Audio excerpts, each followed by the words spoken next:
बहुत बहुत स्वागत है सर। नवरात्रि चल रहा है, क्या कुछ कहिएगा सर?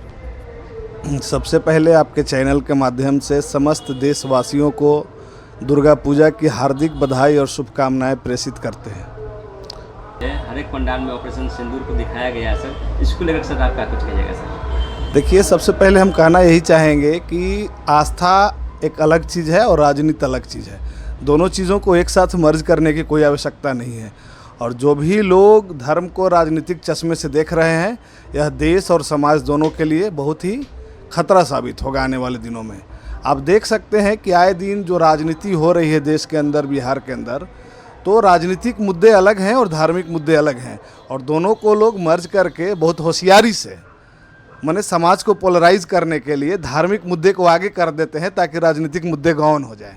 आम आवाम की जो हक हुकूक की लड़ाई है उसको गौन करने के लिए आगे किया जा रहा है। यह निश्चित तौर पे देश के आम आवाम के लिए बहुत ही नुकसानदायक है। सर, आप दानापुर विधानसभा से ताल ठोक रहे हैं सर, क्या लगता है कि जन्मे जय जी दानापुर विधानसभा चुनाव लड़ सकते हैं?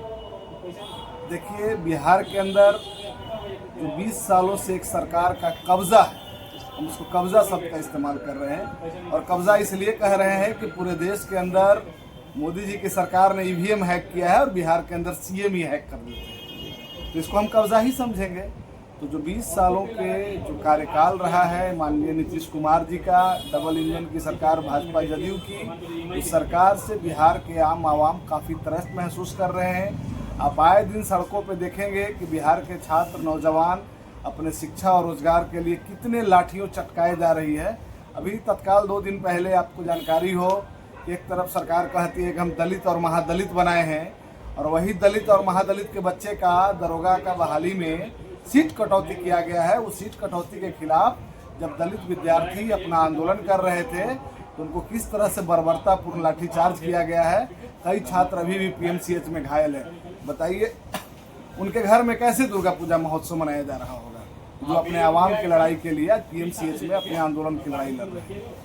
अति पिछड़ा का सर मीटिंग एनडीए भी कर रही है, महागठबंधन भी कर रही है, तो अति पिछड़ा को लेकर सर इस विधानसभा चुनाव में सर क्या लगता है कि सर अति पिछड़ा को सम्मानजनक सीट मिल पाएगी सर इस चुनाव में? सर, निश्चित तौर पे बिहार के अंदर एक दूसरा धड़ा है जिसका नाम महागठबंधन रखा गया है। उसमें महागठबंधन में शामिल सारी पार्टियों ने मिलकर अति पिछड़ा नौ संकल्प बनाया है, और उस संकल्प को पूरा करने के लिए देश के विपक्ष के नेता माननीय राहुल गांधी जी, बिहार के नेता प्रतिपक्ष तेजस्वी जी, तमाम लोग, लेफ्ट के लोग, कांग्रेस के लोग, वीआईपी के मुकेश सहनी जी, तमाम लोग एक मंच पे बैठ के और एक स्वर में कहा है कि जो भी अति पिछड़ा समाज हो, दलित समाज हो, दबे कुचले हो, अल्पसंख्यक समाज हो, तमाम लोग जो इस सरकार में त्रस्त हैं, अपने आप को ठगा सा महसूस कर रहे हैं, आने वाले दिनों में उनकी भागीदारी निश्चित ही जरूर दी जाएगी। तमाम जो सत्ताधारी लोग हैं उनके ऊपर जो करोड़ों गबन का आरोप लगा है, उनको इस बात की सफाई देनी चाहिए कि यह पैसा कहीं न कहीं दलित, पिछड़ा, अल्पसंख्यक वर्ग के कोटे का पैसा है। आपको जानकारी होनी चाहिए कि एक समय था जब राजद की बिहार में सरकार थी तो बिहार के छात्रों को छात्रवृत्ति दी जाती थी इंजीनियरिंग के लिए, मेडिकल के लिए, बीएड के लिए,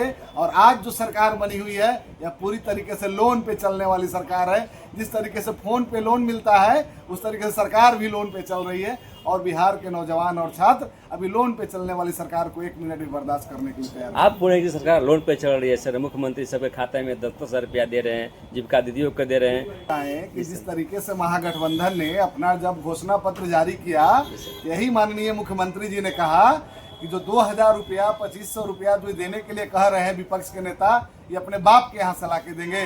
तो क्या नीतीश जी अपने बाप के यहाँ से ला के दे रहे हैं? यह बिहार के जनता का टैक्स के खजाने का पैसा है। बिहार के जो भी कमजोर वर्ग है उनको सहायता के रूप में सरकार अपने तरफ से दे रही है। वह बिहार की सरकार दे रही है, ना कि एनडीए की सरकार दे रही है। बिहार की सरकार खजाने की मालिक होती है।